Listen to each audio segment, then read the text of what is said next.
That's all right. You just play it the whole way through a couple times, CJ. Yeah, it's pretty bad. Oh, wow. That's not great, but oh, yeah, just go slow. That's all right. All right, so this is it Jackson? What was your first name again? Where you at? Jake? Okay, sweet. So yeah, Jake, background, track and field, good 2-foot and 1-foot jumper, pretty elastic guy. So coming in, looks like you're doing a slingshot here, running arm action. I just want to double check through here. Keep going. Cool. So you're doing a lot of things really, really well. As I've said earlier, the two things that really matter is speed and lowering. So if we go back and we try to watch this in full speed, CJ, you could try to play it through in full speed just so we get at least some concept. Damn, that's really pausing. All right, so I can just tell because just based on the distance you're covering between those strides that this is definitely a pretty slow approach. So it looks like you're probably running what, like 60% of what you would on maybe a long jump or high jump takeoff or something like that. So fairly slow for him. That's probably the first thing I'm going to address. As far as positioning, when you're looking at his approach coming in, because he's running so slow, and it's actually interesting when you compare this to what Kelly did yesterday. Look at the flight time between his steps. Look how low his feet are to the ground. So CJ, go to mid-flight of his first stride or second to last stride. That's even fine. So look at how much time he's going to have between foot contacts where he's in the air, right? There's almost going to be no time between those foot contacts. And that's good because if you're in the air, that means you're accelerating downwards, right? Gravity's acting on you. It's accelerating your mass downwards. You're going to have a negative velocity. You're going to have a velocity traveling or pushing your body downwards that you're going to have to overcome. And so if I were to drop from the top of the rafters over there, right, and land, how fast do you think I'm going before I hit the ground? Well, I don't know. Acceleration due to gravity is 9.8 meters per second. After the first second, you're traveling about 4.8 meters per second. I don't know. Let's say you're traveling like 10 plus meters per second downwards. That's really fast. That's like 22 miles an hour downwards. You're probably gonna like get close to breaking your legs. So even when you're looking at jumping, imagine trying to overcome that much force. Obviously that's ridiculous, but in jumping, you wanna minimize that as much as possible as a 1-foot jumper. It's very, very important. Each time that you're in the air like that, and there's not really a purpose to it, outside, like in sprinting, it's maybe a benefit to you, but you don't wanna bound. In jumping off 1 foot specifically, you really want to minimize all of the downward energy that you're going to have to overcome. And Jake, right? You do a really good job of that. So you look at the air time between these steps and there's almost nothing. And that's one of the best things you can do as a 1-foot jumper. And then if we look at the flexion that you see in his, hopefully this doesn't crack. So if we look at the knee here, go back, CJ, go back even 3 strides, all the way back to where he's over here. Whoops. Keep going, keep going, keep going. So this stride right here, look, he's already in flexion. This knee's already bent probably 30 degrees. So this is, oh, you need me to move? Do you want to sit down? All right, this is good. I'll be like this. So if you look at the knee, it's already in a fair amount of flexion, right? So he's already lowered his center of mass, probably like, I don't know, 10 to 15%.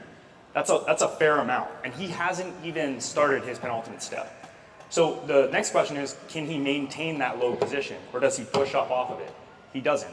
See, notice how there's no flight time. His hips don't pop up off of that step. So he's almost like in this semi-squat running position, and then he contacts, so that's off your right, this is your left, he's kind of in this position. Keep going, CJ. Stays low. Contacts his penultimate step, kind of out in front. So you're braking quite a bit there, but since you're moving so slow, it's not really that big of a deal. The more that foot is out in front, the more of a braking force it is. So if you're looking at like a 2-foot jump, that's even more exaggerated, right, on the plant foot. So on the penultimate step, I want to see that maybe a little bit more underneath your hips. But you're doing good. You're rolling through the foot. Keep going. And see how much he lowers here. So he starts actually, this is interesting. So what happens as he rolls through his foot? Look at his head relative to that black bar. What happens as he rolls through the foot? He actually pushes upwards, right? So remember the vertical velocity thing I was talking about? He's actually mitigating that by starting to push upwards onto his takeoff leg. So keep going.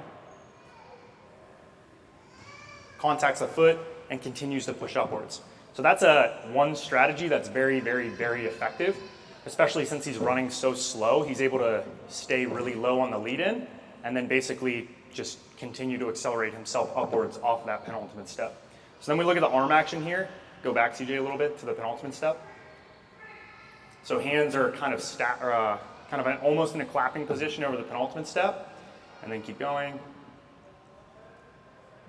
So you kind of have a pause, and then you move into a running arm action right here, which is actually very counterintuitive. So in 1 foot jumping, there's two main ways to do a running or a arm action. So CJ, if you can come here and hold the mic for me. So you can do a double arm action, which is what myself, Sutherland does both. I don't know where he is. I do a double arm. Austin Eli does a running arm action. And if you watch, you'll start to notice this quite a bit. Jake, you're kind of confused. Like what you're doing wrong is that you are setting up for a double arm and then switching to a single arm. So what you would want to do is as you're coming into your penultimate step, your hands are kind of clapping over your legs. So like this, I'm kind of in this position. And then as you roll through that foot and push, your hands will come back behind you and your shoulders will come back to vertical. Your hips will move forward. So it looks like this. And this is if you see high jumpers, this is what good technique looks like. So CJ, go to this frame. We'll see what he looks like. If he does it right, there should be a straight line from his heel all the way through the near side shoulder. So we're viewing it from the other side, so you can't really tell. But visually, I'm telling you, if you were to draw a line from that left shoulder all the way to his heel, there's going to be almost a straight line. So when you watch your 1 foot jumps, make sure that you film it from the takeoff leg side and make sure that you're looking for that key position. So this is all pretty good. I would say that last stride is pretty short. In dunking, especially as a power jumper, so see how he's dragging the foot through, you want to see that stride kind of lengthen out on big 1 foot jumps. The closer that foot is to under your hip, the less time you're going to have to push upwards, the less braking forces you're going to have, and the quicker you're going to be off the ground. So what type of dunk would that be effective for? Huh? Speed jumping, but specifically what type of dunk? Like, what dunk would I attempt? What dunk would I be going for, or like when I would want to use that strategy? Free throw line. I want to maintain speed. I want to keep the foot pretty close to underneath my hips. I don't want to break very much horizontally. What about if I'm doing a throw-in and I'm just trying to pop as high as I can up in the air? You'd want to take a longer stride, right? So this is slightly different between high jump and as a high jumper, this is somewhat different. In high jump, you need to maintain some speed because you have to penetrate into the pit and clear the bar, right? You can't just go straight up and straight down. You have to cover a little bit of horizontal distance, and you have to do it really quickly. In dunking, that's not a thing. In dunking, off 1 foot, you can just pop straight up in the air, and that's what you want to do. So as that foot, if I'm in this position right here, this is a fast takeoff.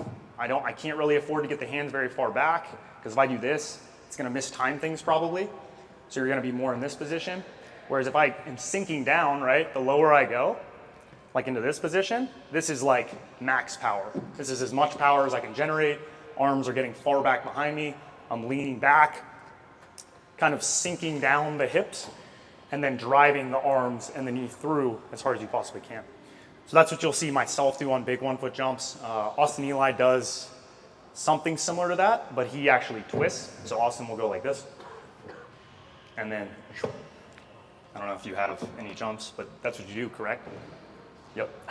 Do you have an Austin Eli jump? Convenient. And then Andy, how much time do we have? Wrap it up. All right. So you can't really see, but you can see his right arm is kind of sinking back behind him, and then, or keep playing, CJ.